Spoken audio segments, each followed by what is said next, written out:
जय हिंद दोस्तों, अनुग्रह आईएएस एकेडमी में आप सभी लोगों का बहुत बहुत स्वागत है। आज मध्य प्रदेश की सीरीज में हम लोग मध्य प्रदेश की लोक गायन के बारे में अध्ययन करेंगे। ठीक है, तो सबसे पहले हमारा कोशिश रहेगा कि मालवा क्षेत्र में कौन कौन सी लोक गायन है इसके बारे में पहले देखें। तो सबसे पहले हम मध्य प्रदेश के मालवा क्षेत्र में देखते हैं भरथरी लोक गायन के बारे में। ठीक है, मालवा क्षेत्र में भरथरी लोक गायन बहुत ही ज्यादा फेमस है। ठीक है, और ये रात्रि के समय में इसका आयोजन किया जाता है। भरथरी का आयोजन रात्रि के समय में किया जाता है। और इनकी जो पत्नी थी भरथरी की, पिंगला कहा जाता है, पिंगला है। इस पर वर्णन है ये सारे के सारे लोक गायन। ठीक है, और ये एकल सामूहिक गायन है, ये पॉइंट भी आप याद रखें। ठीक है, दूसरा देखें हीड़ के बारे में। हीड़ गायन मालवा क्षेत्र में बहुत ही ज्यादा प्रसिद्ध है और ये श्रवण के महीने में इसका आयोजन किया जाता है। और ये ग्यास माता की कथा का वर्णन है या कृषि संस्कृति से वर्णन है इसका, ये भी आप पॉइंट याद रखना। और सामूहिक मतलब सामूहिक गायन है ये भी याद रखना आप। एक है सज्जा करके, सज्जा गीत है, मालवा आंचल में ये भी बहुत ज्यादा फेमस है।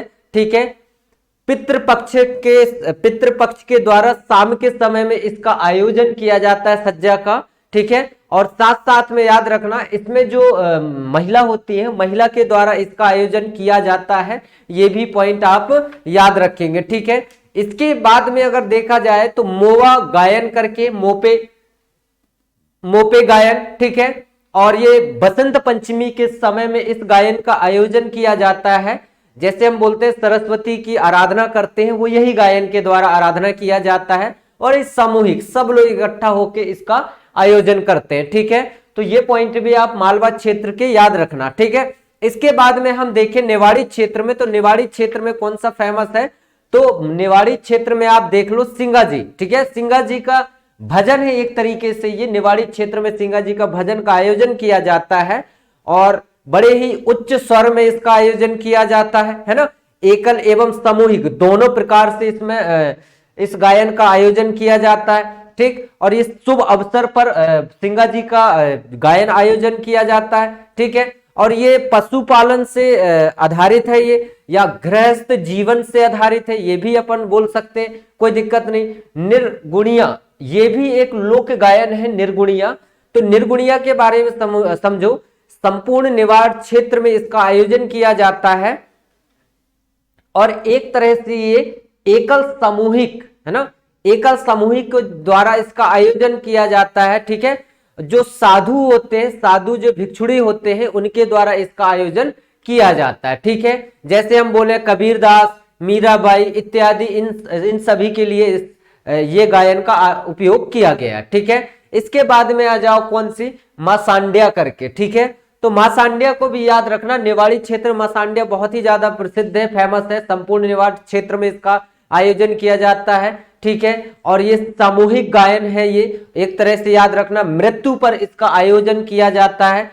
ठीक है, और साथ साथ में आत्मा की सुरक्षा के लिए, आत्मा को दिखावा के लिए इसका आयोजन किया जाता है। ठीक है, एक है कलगी तुर्रा। ठीक है, कलगी तुर्रा के बारे में समझना, ये विवाह की लोक गायन शैली है। ये कलगी तुर्रा जो है, विवाह जब होता है तो उसका एक तरह से ये लोक गायन शैली है, ये भी पॉइंट आप याद रखें। ठीक है, इसके बाद में घटनाओं पर आधारित होता है, ये भी पॉइंट याद रखें। ठीक है, और इसके जो उस्ताद है उनका नाम है सुमेर सिंह। ठीक है, सुमेर सिंह याद रखना, इनका उस्ताद है जिसका नाम है सुमेर सिंह। ठीक है, इसके बाद में नेक्स्ट आगे बढ़े तो कौन सा क्षेत्र है हमारा नेक्स्ट, बुंदेलखंड का क्षेत्र। बुंदेलखंड के क्षेत्र में या तो बोले हम बम्बुलिया या भोला बोल सकते हैं हम, ये भी नाम आप याद रखें, कोई दिक्कत। लमटेरा गीत भी बोल सकते हैं हम, इससे कोई दिक्कत नहीं है। ठीक है, लमटेरा गीत भी आप याद रखें।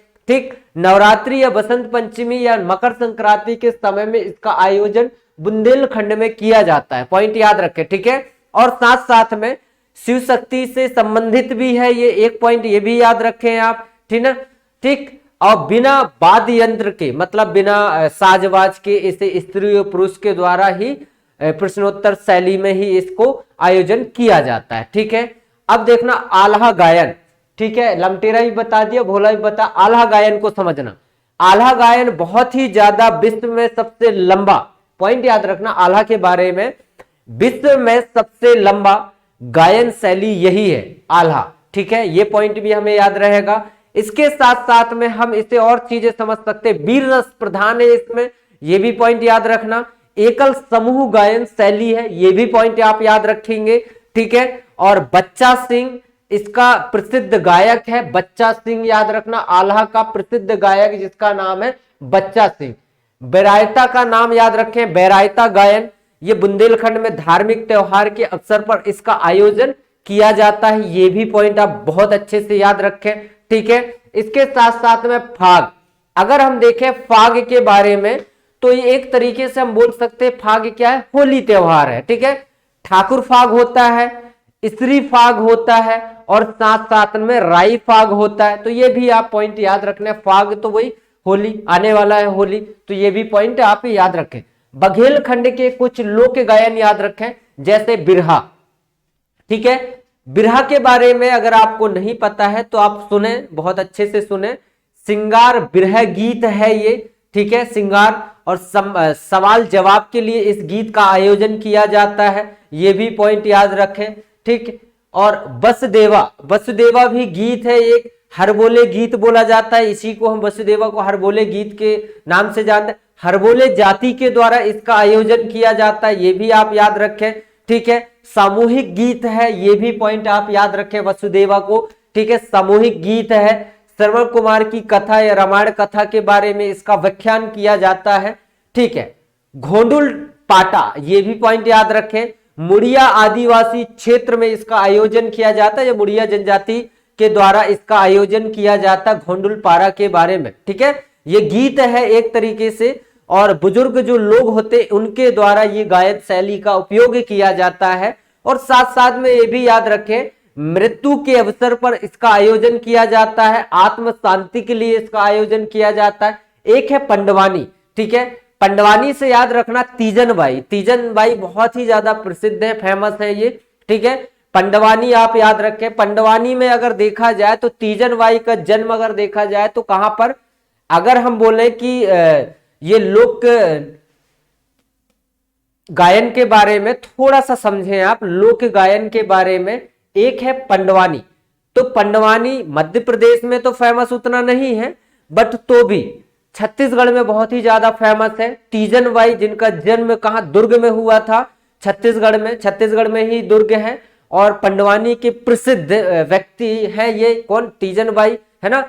एक बार पद्मश्री, एक बार पद्म भूषण और एक बार पद्म विभूषण से भी सम्मानित किया गया। क्वेश्चन आएगा पद्म विभूषण से सम्मानित किसे किया गया है लोक गीत में, तो आप याद रखना तीजन बाई को 2019 में इन्हें पद्म भूषण से सम्मानित किया गया, ठीक है।